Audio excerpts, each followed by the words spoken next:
ఓం సమర్థ సద్గురు సాయినాథ్ మహారాజ్ కి జై. ఓం సాయిరామ్.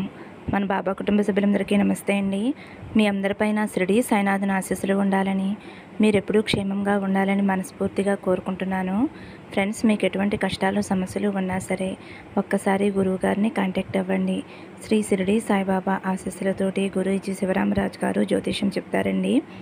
ఫోన్ నెంబర్ వచ్చేసి 9105777660. మీ సమస్య ఏదైనా సరే, ప్రేమ, పెళ్ళి, ఉద్యోగం, వ్యాపారం, రాజకీయం, విదేశీ ప్రయాణం, అప్పుల బాధలు, ఆస్తి తగాదాలు, ప్రేమించి మోసపోవటం, ఇలా ఎటువంటి సమస్యలు ఉన్నా సరే ఆ సమస్యలకు తగిన పూజలు చేసి గురువుగారు 24 గంటల్లో పరిష్కారం చూపిస్తారండి.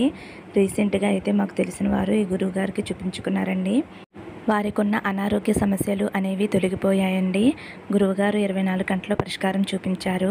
కాబట్టి మీరు కూడా ఒక్కసారి నమ్మకంతో ఈ గురువుగారిని కాంటాక్ట్ అవ్వండి. నమ్మితే గనక అంతా మంచి జరుగుతుందండి. ఇంక ఈరోజు వీడియోలోకి వెళ్ళిపోదాము. ఈరోజు వీడియోలో మన బాబాగారు సందేశం అండి. మన బాబాగారు ఏమంటున్నారంటే, తల్లి, నువ్వు కోరింది, నీకు కావలసింది ఇచ్చే సమయం ఆసన్నమయ్యింది.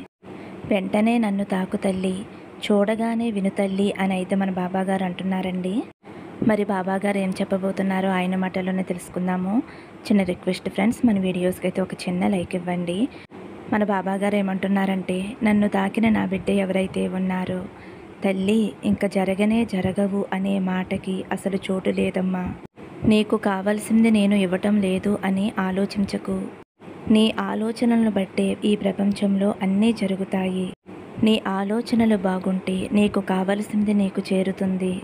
నీకు కావలసింది నువ్వు కోరింది ఇవ్వటానికే నేను సిద్ధంగా ఉన్నాను తల్లి. అది ఎప్పుడా అని అనుకుంటున్నావు కదా తల్లి, ఈ గురువారం రోజునేనమ్మా. ఈరోజు నువ్వు ఈ సందేశం వినే లోపులోనే నీ కోరిక అనేది తీరుతుంది తల్లి. అసలు తీరని సమస్య అయినా కానీ, ముగింపు లేని విషయమైనా కానీ, నీ మనసులో ఉండే దాని గురించి ఆలోచించవద్దమ్మా. మౌనంగా ఉండు చాలు. అన్నిటినీ కూడా నీ సాయి తండ్రి సరిచేస్తారమ్మా. నువ్వు ఒక్క విషయం బాగా గమనించు తల్లి. ఎవరో ఏదో అన్నారని నిన్ను నువ్వు మార్చుకోవలసిన అవసరం లేదు కదా. ఎవరి కోసమో నువ్వు బ్రతకవలసిన అవసరం లేదు. నీ కోసం నువ్వు జీవించు బిడ్డ. నీకెప్పుడూ కూడా నేను తోడుగా ఉంటాను. ఎవరు ఏమన్నా పట్టించుకోకు. నీకు మంచి జరుగుతుంది అని తెలిస్తే ఆ పనిని వెంటనే చెయ్యి. అలా కాకుండా వారు నిన్ను ఏదో అన్నారని వారితో గొడవ పడితే నీకన్నా తెలివి తక్కువ వారు ఎవరూ ఉండరు. మంచివారైనా చెడ్డవారైనా మన చుట్టూ మనుషులు ఉండాలి. ఎందుకు బాబా అలా అంటున్నారు అని అనుకుంటున్నావా? ఏంటి బాబా ఎలా చెబుతున్నారు అని ఆలోచిస్తున్నావా తల్లి? నేను చెడ్డవారితో స్నేహం చేయమని చెప్పటం లేదు. వారి మాటలు వినమని చెప్పటం లేదు. ఎవరితోనూ గొడవలు పెట్టుకోవద్దు అని చెబుతున్నాను. ఎందుకంటే మన చుట్టూ జనం ఉండాలమ్మా. మంచివారు చెడ్డవారు అన్ని రకాలు ఉంటారు. చూడు తల్లి, బురద నీరు తాగటానికి పనికి రాకపోవచ్చు. ఇల్లు తగలబడేటప్పుడు మంటలార్పటానికైనా పనికొస్తుంది. అలాగే ఎవరూ కూడా వృధాగా ఉండరు. వారి జననం వెనకాల ఏదో ఒక రహస్యం ఉంటుంది. అందుకేనమ్మా, ఏ మనిషితో కూడా గొడవలు పెట్టుకోవద్దు తల్లి. ప్రతి మనిషిలోనూ ఏదో ఒక కొరత ఉంటుందమ్మా. ఈ ప్రపంచంలో ఎవరూ కూడా సరిగ్గా ఉండరు. అందరూ సరిగ్గా ఉన్నారు, నేనే సరిగ్గా లేను అని అనుకోవటం నీ భ్రమ మాత్రమే తల్లి. ప్రతి ఒక్కరిలో ఏదో ఒక కొరత ఉంటుంది. అవును తల్లి. నువ్వు ఒకరి మీద పెట్టుకున్న నమ్మకం ఏదో ఒక రోజు నిన్ను కన్నీరు పెట్టుకునేలా చేస్తుంది తల్లి. ఎవరినీ ఎక్కువగా నమ్మవద్దు. నీపై నమ్మకం ఉంచు చాలు. ఎప్పుడూ కూడా నీ స్వశక్తి మీదే నువ్వు ఉండాలి. ఎవరైనా సరే, నీ బంధమైనా సరే, స్నేహితులైనా సరే, బంధువులైనా సరే, ఎవరి దగ్గరైనా నీ మాటలను అదుపు చేసుకో అమ్మా. నీ మనసును కూడా అదుపు చేసుకో తల్లి. నీ తప్పులను పాపాలను తుడిచే శక్తి నీ బాబాకి ఉంది అని తెలుసుకో అమ్మా. నువ్వు ధైర్యంగా ఉండమ్మా. నువ్వు చేసే పనులే నీకు శ్రీరామ రక్ష అవుతాయి. కాబట్టి వీలైనంత వరకు సహాయం చేస్తూ ఉండు. చెడును పక్కన పెట్టి మంచి మాత్రమే మాట్లాడుతూ ఉండు. మంచి పనులనే ఆచరిస్తూ ఉండు. మిగతాదంతా కూడా నేను చూసుకుంటానమ్మా. నీ భవిష్యత్తును బంగారుమయం చేస్తాను తల్లి. ఆ బాధ్యత నాది. నువ్వు నీ భవిష్యత్తు గురించి ఎలాంటి దిగులు పడవలసిన అవసరం లేదు. దుఃఖం వచ్చింది అని అస్సలు బాధపడకు. ఆ తర్వాత వచ్చే ఆనందం వెలకట్టలేనిదమ్మా. నీ మనసులో అలజడిగా ఉంటే నా నామాన్ని జపించు. నీకొక విషయం చెప్పనా తల్లి, కొన్ని సందర్భాలలో మౌనంగా ఉంటేనే విజయం నీ చేరువవుతుంది. మనిషికి సంతోషాన్ని ఇచ్చేదేమిటో తెలుసా తల్లి? అభిమానంతో కూడిన బంధాలు. కాబట్టి మంచి బంధాన్ని నీ తోడుగా చేసుకో తల్లి. నీ ప్రార్థనలన్నీ కూడా నేను తీరుస్తాను. నా ఆజ్ఞ లేనిదే నీ జీవితంలో ఏదీ జరగదు అని గుర్తుంచుకో తల్లి. లేని దానికోసం బాధపడవద్దు. ఉన్న దానిలోనే తృప్తిపడు తల్లి. అతి త్వరలోనే నువ్వు కోరింది నీకు ఇస్తానమ్మా. ఒక మంచి మార్పు నీ జీవితంలో ఏర్పడేలా చేస్తాను. ఆ మార్పు నువ్వే చూస్తావమ్మా. ఇప్పటి వరకు నీ జీవితం ఎలా ఉన్నా సరే, ఇకపై నీ జీవితం ఎంతో 1000 రెట్లు ఆనందంగా ఉండేలా నేను చేస్తాను. ఇప్పటి వరకు నువ్వు సంతోషం కోసం ఎదురు చూస్తూ ఉన్నావు కదా, విజయం కోసం ఎదురు చూస్తూ ఉన్నావు కదమ్మా. ఎంతో దుఃఖిస్తూ ఉన్నావు కదా తల్లి. ఇక అవన్నీ కూడా మర్చిపో. ఇక నువ్వు దేనికోసమో ఎదురు చూడవలసిన పని లేదు. నీకు కావలసినవన్నీ నిన్ను వెతుక్కుంటూ వచ్చేలా నేను చేస్తానమ్మా. నా బిడ్డకు నేను ఇచ్చే ఇది గొప్ప కానుక తల్లి. అందుకే తల్లి, ఎప్పుడూ దేని గురించి అస్సలు బాధపడకు. నీ తండ్రి నీతో ఉన్నాడు అని గట్టిగా నమ్ము. అదే నీకు మంచి చేస్తుంది.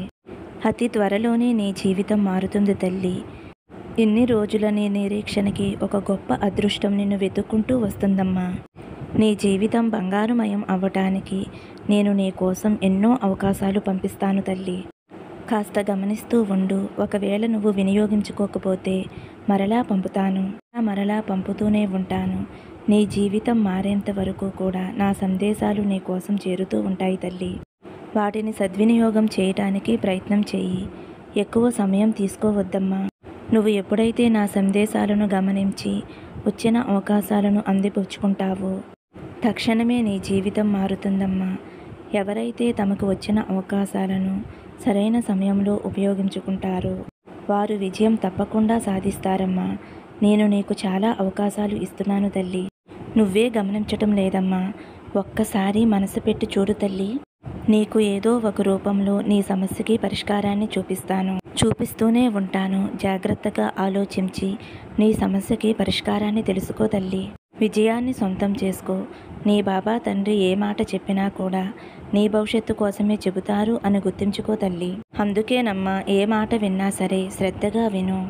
అందులో నీ సమస్యకి పరిష్కారం తప్పకుండా ఉంటుంది అని గ్రహించు. చూడు తల్లి, దేని గురించి నువ్వు ఆలోచించవలసిన అవసరం లేదు. అన్నీ కూడా నీకు అనుకూలంగా జరుగుతాయి. నేను జరిపిస్తానమ్మా. నువ్వు ప్రశాంతంగా సంతోషంగా ఉండు. నువ్వు సాయి బిడ్డవి తల్లి. ఓటమి అనేది నీకు రాదు. ఒకవేళ ఓటమి ఎదురైతే దానిని అధిగమించి గెలుపుని అందుకోవాలి తల్లి. ప్రతి ఓటమిని నీ గెలుపుకి మెట్లుగా మార్చుకోవాలి. అలాంటి అవకాశాలు నీకు ఎన్నో ప్రసాదిస్తానమ్మా. నువ్వు దేని గురించి కూడా దుఃఖించవద్దు. దేని గురించి బాధపడవద్దు. నువ్వు ఏదైతే కోరుకుంటున్నావో దానిని నువ్వు తప్పకుండా చేరుకుంటావు. ఈ తండ్రి ఆశీస్సులతో నువ్వు ఆనందంగా సంతోషంగా ఉంటావమ్మా. ఈ రోజైతే మన బాబా గారు తన బిడ్డలకి వెన్ను తట్టి ధైర్యం చెబుతున్నారు అని అయితే మనం అనుకోవచ్చండి. ప్రతి సందేశంలోనూ కూడా మీ సమస్యకి పరిష్కారం చెబుతున్నాను అని అంటున్నారండి. మన బాబా గారు సందేశం ఏదైనా సరేనండి, మనం శ్రద్ధగా వినాలండి.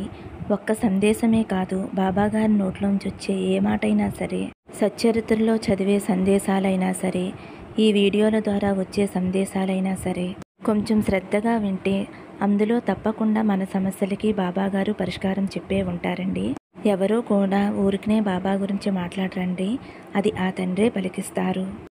ఎవరైతే తన బిడ్డలు సమస్యలతో బాధపడుతున్నారో వారికి పరిష్కారం చూపించాలి అని ఆలోచిస్తూ ఉంటారండి. అది ఎవరైనా అవ్వచ్చు. ఈ రోజు నా సమస్యకి పరిష్కారం దొరికితే రేపు మీ సమస్యకి పరిష్కారం దొరకవచ్చు. కాబట్టి బాబా గారు ఏ సందేశం పంపించినా సరే తన బిడ్డల బాగు కోసమే చెబుతారు అని అయితే మనం గట్టిగా నమ్మాలండి. ఎప్పుడైతే బాబా పంపించే సందేశాల మీద నమ్మకంతో వింటామో, అలాగే బాబా గారి మీద నమ్మకంతో ఉంటామో తప్పకుండా మనకి మంచే జరుగుతుందండి. ఓకే ఫ్రెండ్స్, ఈ సందేశం మీకు నచ్చింది అనుకుంటున్నాను. నచ్చితే ఒక చిన్న లైక్ ఇవ్వండి. సర్వే జన సుఖినో భవంతు. సమస్తం సద్గురు సాయినాథార్పణమస్తు. శుభం భవతు. జై సాయిరామ్.